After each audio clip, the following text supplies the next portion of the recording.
ada jarinya, ada yang hilang 2. Terus kata anaknya itu, pokoknya nanti kalau aku sudah besar aku mau balas dendam.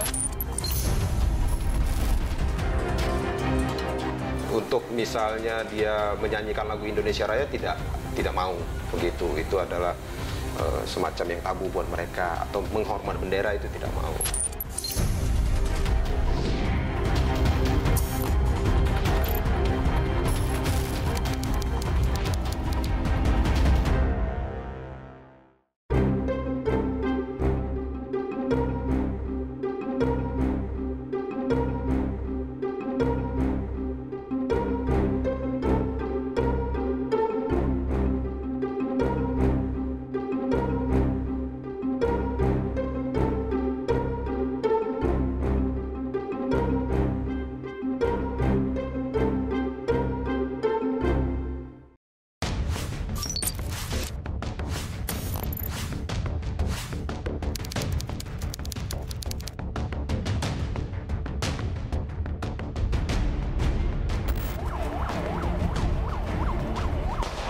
Paham radikalisme menjerat sebagian masyarakat Indonesia.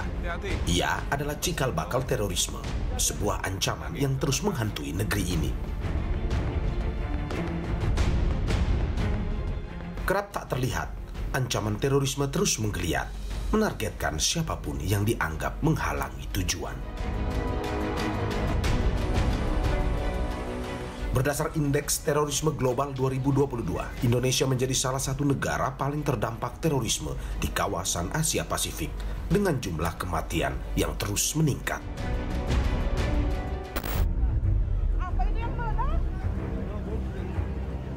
Pusaran terorisme bak lingkaran setan. Anak-anak yang bapak ibunya pelaku teror terjebak dalam situasi dan berpotensi mengikuti jejak orang tuanya.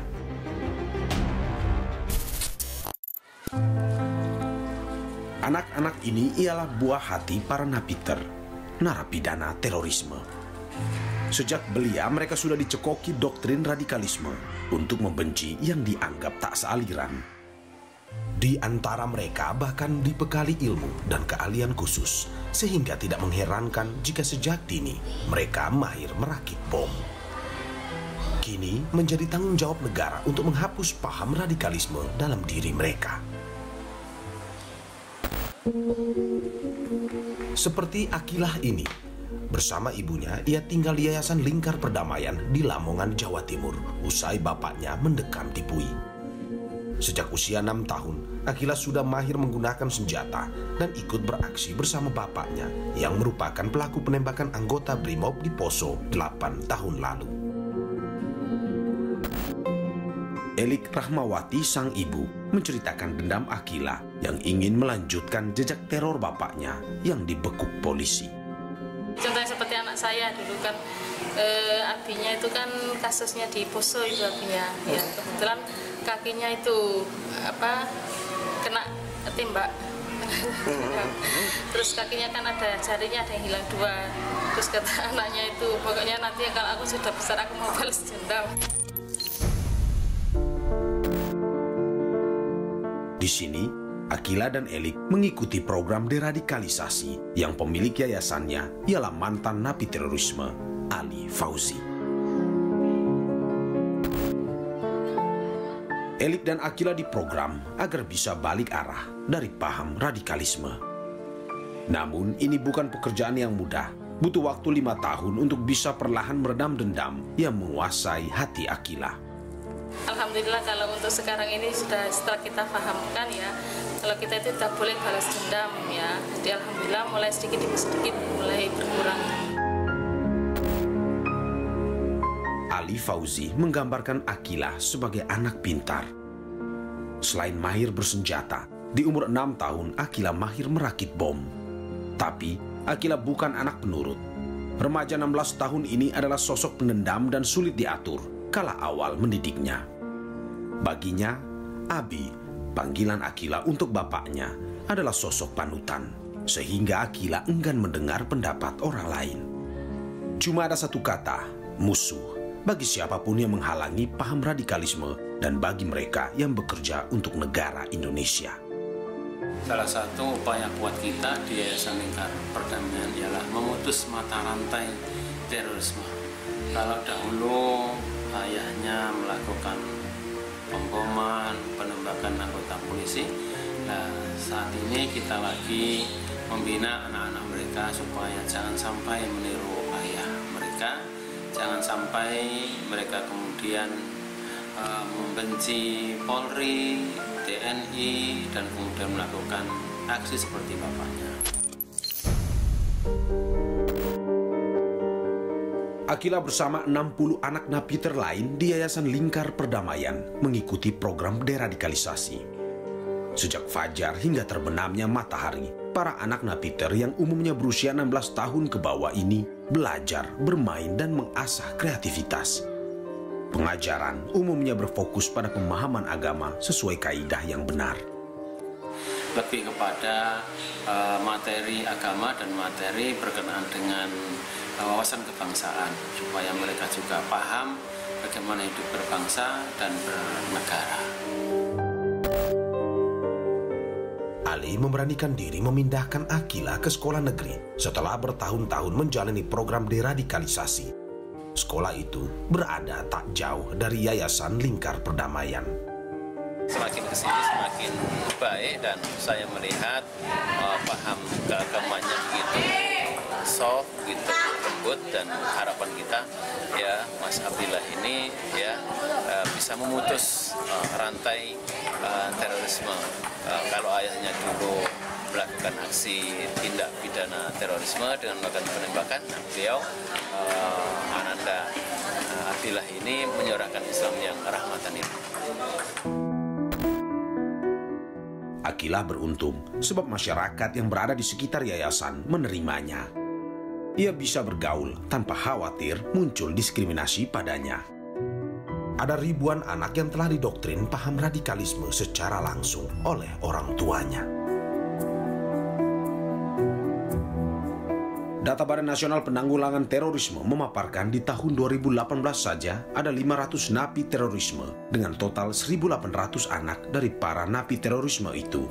Jumlah ini diprediksi bisa lebih banyak lagi. Asumsi ada 3-4 anak per napiter, maka total ada 4.000 hingga 5.000 anak dari sekitar 1.500 pelaku terorisme sepanjang tahun 2017-2021. Itu belum termasuk anak-anak dari mantan napiter. Ribuan anak dari para pelaku terorisme. Bagaimana nasibnya?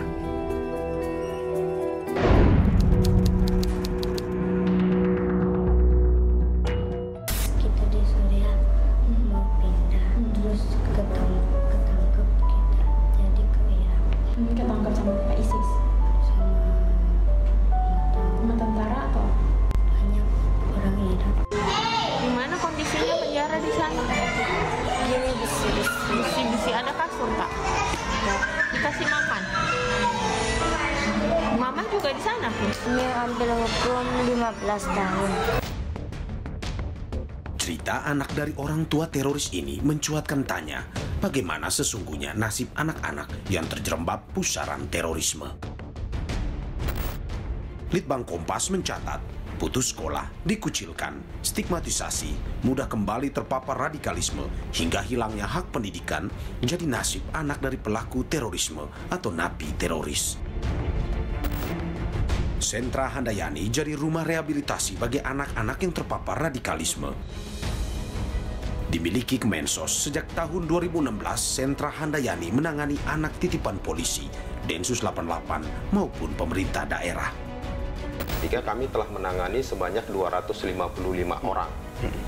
255 orang itu terdiri dari anak, baik laki-laki maupun perempuan, ada ibunya juga, ada juga ayahnya, seperti itu. Namun persentase yang paling banyak itu anaknya, karena biasanya ayah dan ibunya itu, ayahnya biasanya dia bertindak sebagai pelaku, bisa bom bunuh diri, mereka udah meninggal.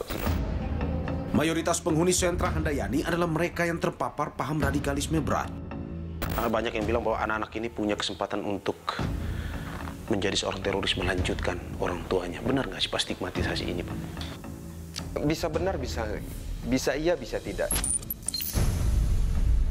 Namun ya kita lihat kecenderungannya dari kami menangani 255 anak sejak tahun 2016 sampai dengan hari ini, itu persentasenya kecil ya. Bagaimana Sentra Handayani melihat ini satu anak ini sudah terpapar paham radikalisme sangat berat, ini anak mungkin masih ringan. Ini bagaimana indikatornya Pak melihatnya Pak? Baik, kita kan melibatkan banyak orang, ada pekerja sosial, ada psikolognya, seluruhnya kita penilaian. Pastinya itu bisa kita nilai gitu. Misalnya tingkat radikalismenya yang cukup tinggi, dia untuk melihat orang aja itu dia menganggap bahwa orang yang di luar dia itu adalah togut, kafir gitu ya. Musuh. Untuk misalnya dia menyanyikan lagu Indonesia Raya tidak mau begitu. Itu adalah semacam yang tabu buat mereka, atau menghormat bendera itu tidak mau. Tinggal di kompleks seluas 10 hektar, anak-anak mendapat asesmen, rehabilitasi sosial, advokasi sosial, pelaksanaan pemantauan, hingga evaluasi. Fasilitas pun cukup lengkap, asrama, sekolah, tempat ibadah, sarana olahraga, klinik terapi, hingga tempat rekreasi disediakan bagi para penghuni. Belakang anak-anak berhadapan dengan hukum, anak-anak pelaku gitu, biasanya mereka itu punya energi berlebih. Jadi energi berlebihnya itu harus disalurkan ke hal-hal positif. Kalau enggak nanti mereka pikirannya kemana-mana. Jadi kita padatkan kegiatannya dari pagi sampai sore, bahkan sampai malam. Malam itu masih ada kegiatan ngaji. Gitu, jadi supaya mereka ya benar-benar kalau memang mau merubah perilaku anak memang harus maksimal dari pagi sampai malam. Jadwal kegiatan penghuni sentra sengaja dirancang padat. Jadwal kunjungan dari kerabat pun mesti tertata. Tim Berkas Kompas melihat langsung proses kunjungan keluarga penghuni sentra Handayani. Tapi kami tak diperkenankan bertanya jawab. Di awal masa bimbingan, para pekerja sosial kesulitan. Sebab paham radikalisme yang kadung bercokol kuat dalam diri mendominasi. Anak-anak yang memiliki paham radikalisme sama nggak seperti anak-anak biasa seperti itu? Beda banget. Kalau mereka itu kan memang tidak merasakan hak-haknya sebagai anak kan. Ini awal masuk nih ya? Betul, karena kan hak anak tuh yang paling utama adalah belajar dan bermain. Sementara mereka selama di rumah itu tidak boleh bermain, tidak boleh sekolah. Di rumah terdahulu sebelum kesini? Betul. Okay. Di rumah itu mereka sebutnya homeschooling. Homeschooling itu jadi ibunya yang mengajarkan pelajaran-pelajaran. Kenapa tidak sekolah di sekolah formal? Karena mereka tidak ingin anaknya mengadopsi paham-paham yang lain, keluarga negaraan gitu. Misalnya lagu kebangsaan, Pancasila, mereka tidak meyakini itu kan.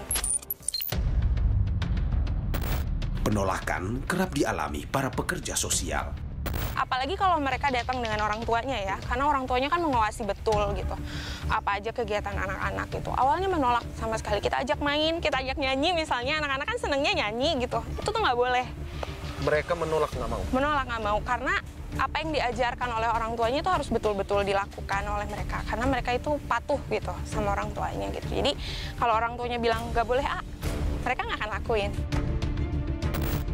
Tirani masih serba hati-hati dalam melakukan konseling, meski memiliki kepercayaan yang sama dengan anak. Saya pribadi pakai jilbab ya Mas, saya juga sembahyang gitu sama dengan mereka. Tapi mereka tetap menganggap saya berbeda dari mereka karena tidak sama dengan kelompoknya. Karena saya bekerja untuk pemerintah gitu. Jadi mereka tidak meyakini karena kenapa Indonesia itu harus mengadopsi hukum-hukum yang dibuat oleh manusia gitu. Berarti ini lebih soal kemanusiaan, bukan soal agama sebenarnya. Betul. Jadi jangankan orang yang berbeda agama ya, saya aja disebutnya togut sama mereka. Jadi orang-orang di luar kelompok mereka gitu. Sentra Handayani punya 2 program terapi sosial. Pertama adalah program observasi, yakni dengan mematikan lampu untuk melihat aktivitas anak. Yang kedua, dengan terapi relaksasi yang bertujuan mengobati trauma anak berpaham radikalisme yang pernah hidup dalam kondisi mencekam sebelumnya. Masih boleh duduk di sini nanti. Saya coba ya, Mbak ya? Boleh. Oke. Ini nanti kakinya bisa. Nah, nanti kalau relaksasi biasanya anaknya tiduran gitu. Hipnoterapi juga bisa di sini. Siapa saja yang bisa menghipnoterapi Mbak di sini? Pekerja sosial, psikolog, pokoknya orang-orang yang sudah dilatih Jadi udah lumayan banyak di sini SDM yang bisa hipnoterapi. Apa yang mau digali dari hipnoterapi itu, Mbak? Sebenarnya dari anak-anak ini, terutama mereka yang memiliki paham radikalisme. Iya. Biasanya hipnoterapi itu bisa dilaksanakan untuk anak-anak yang mengalami trauma. Kalau anak-anak yang terpapar radikalisme itu kan, misalnya nih yang pulang dari Suriah atau dari Irak itu mereka kan pengalamannya luar biasa ngeri ya. Jadi di sini dibantu untuk ya menurunkan trauma di masa lalu.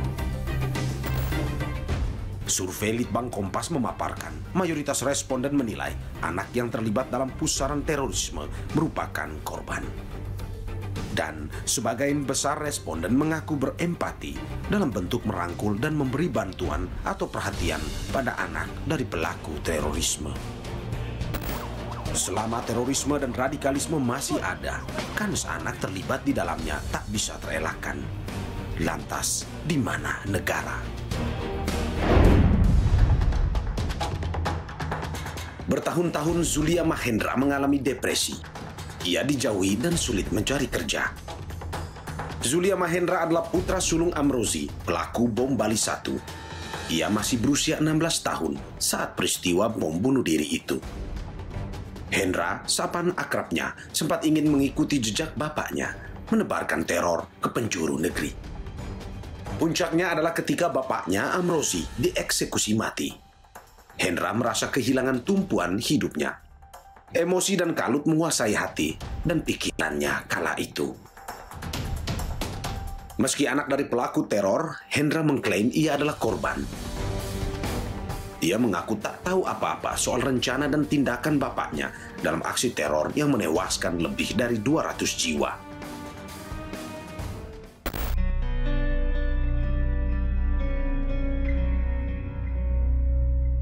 Tak dapat dimungkiri, persoalan anak dari pelaku terorisme ialah pelabelan atau stigmatisasi dari lingkungan sosialnya. Diskriminasi bisa membuat anak dari pelaku teror mengasingkan diri dan dikhawatirkan bakal mengulang perbuatan orang tuanya. Dari kondisi tersebut, ketika dia justru terus-menerus dibully, gitu ya, atau bahkan dicaci maki dengan dulu kan lu kan kayak gini, dulu kan kamu adalah anak dari orang tua yang itu, gitu ya. Dia akan merasa bahwa perubahannya itu sia-sia, tidak ada penguatan bagi perubahannya tersebut, sehingga bisa saja dia justru merasa lebih baik kembali ke paham sebelumnya. Masyarakat diimbau mau bahu-membahu menyelamatkan anak dari diskriminasi dan stigmatisasi. Ada hal-hal yang bisa dilakukan, terutama adalah pendekatan berbasis komunitas, supaya komunitas justru yang melakukan deradikalisasi. Ya, contohnya dengan membuat keluarga-keluarga yang radikal ini tinggal dengan anggota masyarakat yang memang lebih bertoleransi, saling menghargai, gitu ya, dan mau saling bantu-membantu. Untuk menyiapkan anak-anak ini supaya tidak terpapar, memang tidak cukup hanya pemerintah. Jadi kerjasama antara pemerintah dan masyarakat itu juga perlu, karena anak-anak ini akan tumbuh di lingkungan keluarga. Ketika keluarganya sudah bermasalah, maka dia yang terdekat adalah masyarakat sekitar. Ketika masyarakat sekitarnya tidak menerima dia, maka dia akan mencari tempat yang menerima dia, ya orang-orang yang sepaham dengan orang tuanya. Memberikan rehabilitasi fisik dan psikis pada anak teroris menjadi hal penting dilakukan negara. Sebab anak dari pelaku pun adalah korban dari tindak kejahatan terorisme. Negara berperan penting dalam memutus rantai paham radikalisme pada anak dari pelaku terorisme. Ini diatur dalam Undang-Undang tentang Perlindungan Anak. Anak korban jaringan terorisme mestinya mendapat edukasi, pendidikan, konseling, rehabilitasi, dan pendampingan sosial. Karena yang terbaik adalah di keluarga, bukan di institusi. Kita adalah pilihan terakhir di institusi untuk kita rehab. Ada juga yang 1,5 tahun seperti itu. Jadi beda-beda ya. Sebelum kita melakukan proses reintegrasi, sebelum kita kembalikan ke keluarga, kita memang melakukan banyak rapat-rapat, kita namakan sebagai case conference. Jadi itu melibatkan seluruh stakeholders, baik internal maupun eksternal, bagaimana menilai seorang anak itu sudah paham radikalismenya sudah bebas, ketika kita kembalikan ke masyarakat memang dia sudah oke begitu ya. Sayangnya, mereka masih saja kerap tertolak. Kita sering ditolak. Ditolak ketika kita mau mengembalikan dia anak itu ke suatu komunitasnya, ke lingkungannya begitu, ke lingkungan lamanya begitu. Wah, ini dulu yang ke Suriah, ini dulu yang ke Irak, ini dulu yang Surabaya. Paling signifikan ada di, saya nggak menyebutkan, di suatu pemerintah daerah tertentu gitu, menolak untuk kita kembalikan ke daerahnya karena memang sudah terstigma. Ini kan anak-anak ini udah masuk paham radikalisme. Jadi kalau misalnya tidak mereka lagi yang handle, itu siapa lagi? Anak dalam jaringan terorisme perlu perlindungan negara. Mereka punya hak untuk pulih dan kembali melanjutkan hidup sebagai warga negara Indonesia yang mencintai sang saka merah putih, bukan membelot, terbenam dalam radikalisme.